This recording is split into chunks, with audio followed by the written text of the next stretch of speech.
Hello students, class 8 chapter 2 history. Now I am going to discuss about the conquest of Mysore. In our last video I discussed about the dual governance.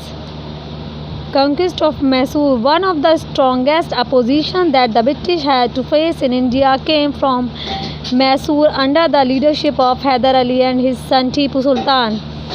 हम सब जानते हैं, हम सबको बहुत अच्छी तरह से पता है कि हिंदुस्तान में आज़ादी से पहले जब अंग्रेज़ यहाँ पर थे तो उनके सामने मैसूर के अंदर जो है हैदर अली और उनके बेटे टीपू सुल्तान की हुकूमत थी, एक बहुत स्ट्रॉन्ग अपोजिशन थी, क्योंकि हैदर अली और टीपू सुल्तान ये बिल्कुल नहीं चाहते थे कि अंग्रेज़ हिंदुस्तान में रहें और यहाँ पर राज करें। अंग्रेज़ों को भी इन दोनों ही राजाओं से, इन दोनों ही रूलर से बहुत ज़्यादा ख़तरा था और अंग्रेज़ों को ये ख़तरा था, वो ये समझ चुके थे कि ये दोनों लीडर, ये दोनों रूलर हैदर अली और टीपू सुल्तान हमारे लिए हिंदुस्तान में एक बहुत बड़ा चैलेंज साबित हो सकते हैं।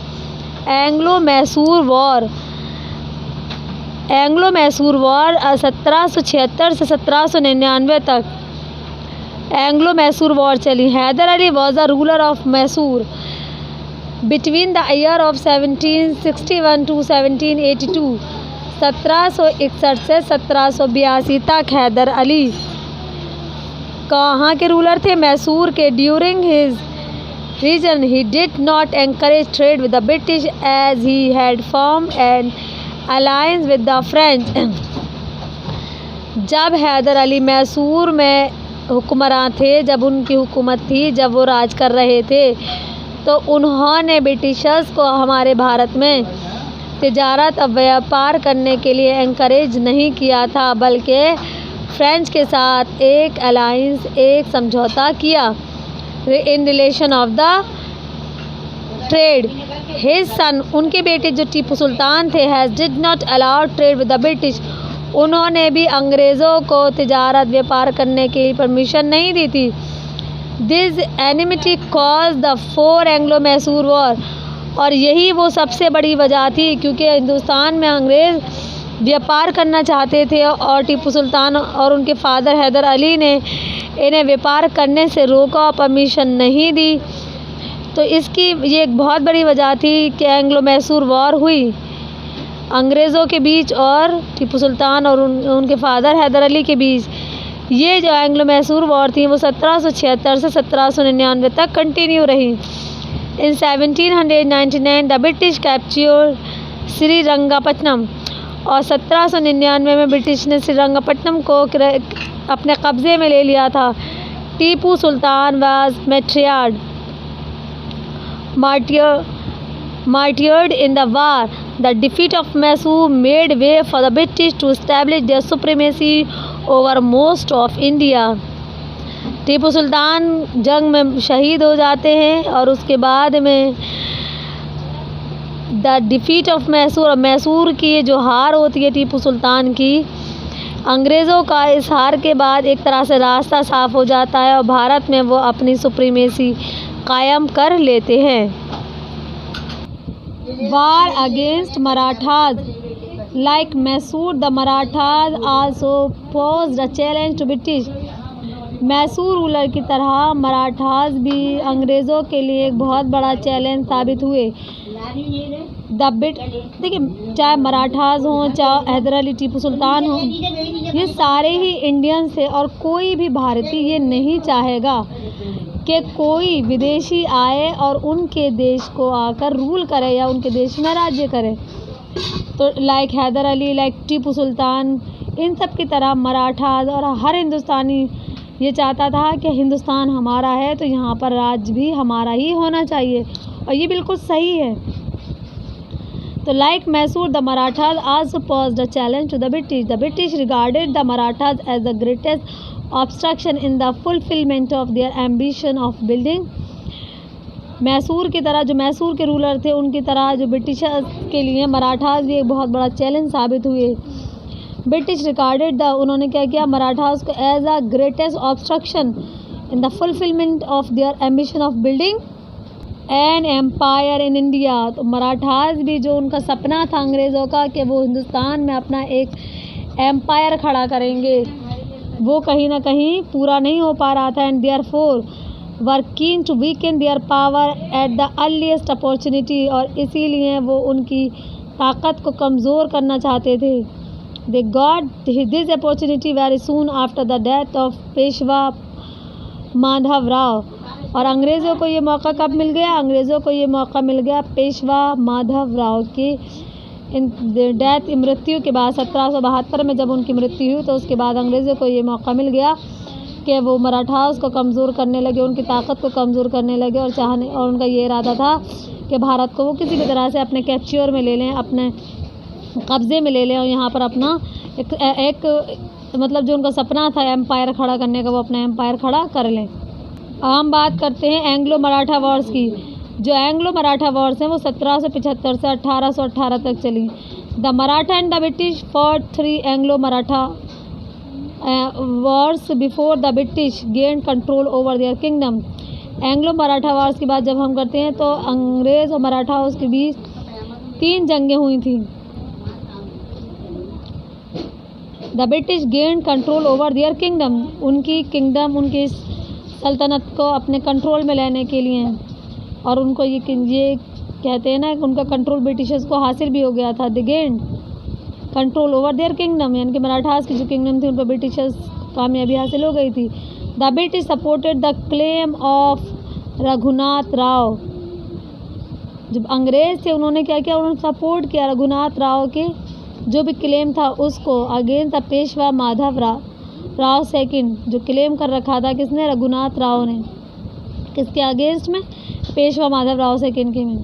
N infant son of the deceased Peshwa, this led to first Anglo Maratha war, और ये वजह बनी पहली एंग्लो मराठा वॉर की। Where the British were forced to recognise Madhav Rao second as the Peshwa, जिसमें ब्रिटिशर्स ने क्या किया? फोर्स किया, मजबूर किया, फोर्स किया थ्रू रिकॉग्नाइज किया कि माधव राव सेकंड जो हैं वो क्या होंगे? Peshwa. However after the death of Nana Phadnavis की डेथ के बाद who led the first battle against the British, क्या हुई? पहली जंग हुई ब्रिटिशर्स के खिलाफ। The Marathas started fighting among each other for power, और मराठास क्या करने लगे? आपस में एक दूसरे से लड़ने लगे। किसके लिए? पावर के लिए। अब मैं आपको यहाँ पे क्लियर कर दूँ, यहाँ पर वो जो एग्जाम्पल हम अक्सर लोगों से सुनते हैं ना कि अंग्रेज़ों ने क्या यहाँ पे चाल चली थी कि आपस में फूट डलवा दी। अंग्रेज़ों को ये अंदाज़ा हो गया था कि मराठा उनके बहुत ज़्यादा स्ट्रॉन्ग कॉम्पिटिटर हो सकते हैं, तो उन्होंने उनमें आपस में फूट डलवा दी। माधव राव सेकंड को पेशवा ये पेशवा उनको पेशवा बनाना चाहते थे, और इसी चीज़ को लेकर यानी कुर्सी को लेकर एक तरह से मराठा आपस में झगड़ा करने लगे। When the British saw this, they took advantage of the situation। खाना आपस में फूट डलवा कर वो इसका एडवांटेज लेने लगे, इसका फ़ायदा उठाने लगे। Two more wars were fought between the Marathas and the British. उसके बाद 2 जंगें और हुई मराठाज और ब्रिटिशर्स के बीच में। The British leaving the Maratha defeated and establishing the British as the supreme power. Leaving the Marathas defeated, और फिर क्या होता है? मराठाज की हार हो जाती है। जो ब्रिटिशर्स होते हैं वो अपना एक सुप्रीम पावर जो वो बनाना चाहते थे, इस्टेब्लिश करना चाहते थे भारत में, उसको कामयाब उस इस्टेब्लिशमेंट में वो यानी कि अपनी सुप्रीम पावर को इस्टेब्लिश करने में ब्रिटिशर्स कामयाब हो जाते हैं। यहाँ ये कह सकते हैं कि आपस में फूट डलवा कर राज करने की जो उनकी एक पॉलिसी थी वो उसमें कामयाब हो गई। It could now move forward on its plan to annex the whole of India, और यहीं से उनका जो प्लान था पूरे भारत को एनेक्स करने का, यानी कि अपने कब्ज़े में लेने का, वो उसकी तरफ आगे बढ़ने लगे। तो भारत को क्या चाहते थे? वो धीरे धीरे चाह रहे थे कि भारत को हम अपने कब्ज़े में ले लें और यहाँ पर किसी भी कीमत पर हमारा राज्य, हमारी सुप्रीमेसी इस्टेब्लिश हो जाए। Instruments of British expansion, Britishers ने अपने राज्य को, अपने साम्राज्य को फैलाने के लिए क्या इंस्ट्रूमेंट, कोई यहाँ पे इंस्ट्रूमेंट से मुराद कोई औजार नहीं है, इंस्ट्रूमेंट से मुराद है उन्होंने कौन सी पॉलिसी, कौन से मेथड्स यूज़ किए, कौन से तरीक़े अपनाए। The British supremacy was established by two main methods, direct and indirect annexation, यानी कि किसी भी राज्य को डायरेक्टली कंट्रोल करना या फिर उसको इनडायरेक्टली कंट्रोल करना। इनडायरेक्टली कंट्रोल का मतलब है कि वहाँ के जो मेन रूलर्स थे उनको अपने कंट्रोल में ले लेना, और रूलर कैसे रह जाता था फिर एक कठपुतली की तरह, यानी कि जो इंडियन रूलर्स होते थे वो पपेट की तरह काम करते थे। जैसे कि बंगाल का मैंने बताया कि बंगाल के जो नवाब थे ना वो पपेट की तरह काम कर रहे थे, और जो पूरा जो निज़ाम था वो अंग्रेज़ों के हाथ में था। ये कहलाएगा indirect annexation. Punjab 1849 and 1843 were example of direct annexation.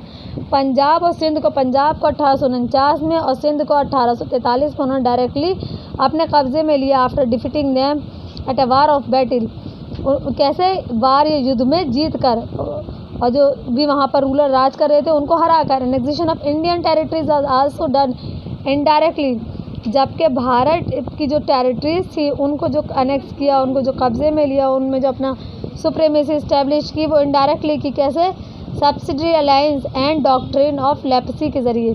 ये दो मेथड थे, दो पॉलिसीज थी, subsidiary alliance and doctrine of लेप्सी।